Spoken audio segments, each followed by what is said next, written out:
દર્શક મિત્રો, હું છું પરમાર અનિશા. તમે જોઈ રહ્યા છો લોક સામના ન્યૂઝ. તો જોઈએ આજના સમાચાર ઉપલેટાથી અમારા રિપોર્ટર ભાવેશ ગોયલ સાથે. આજરોજ ઉપલેટા પોરબંદર રોડ ઉપર યાદવ હોટલે શહીદ વીર રમેશભાઈ જોગલની પુણ્યતિથિ નિમિત્તે આ આયોજન કરવામાં આવ્યું હતું.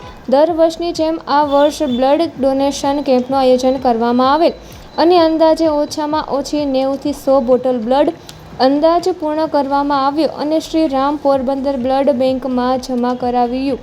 યાદવ હોટેલના બધા સભ્યો અને પોરબંદર મત વિસ્તારના સાંસદ રમેશભાઈ ધડુક, નગરપાલિકાના બાંધકામ શાખાના ચેરમેન મનોજભાઈ નંદાણીયા, મજબૂતભાઈ હુમલ અને યાદવ હોટેલનો સ્ટાફ અને મિત્ર સરકારે હાજરી આપી અને આ બ્લડ ડોનેશનને ઉજ્જવળ બનાવવામાં આવ્યો હતો.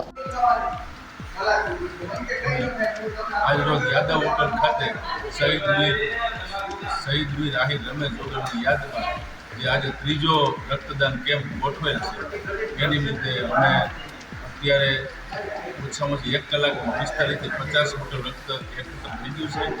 હવે પછી પણ દર વર્ષે અમે કરીએ છીએ. આ ત્રીજું વર્ષ છે.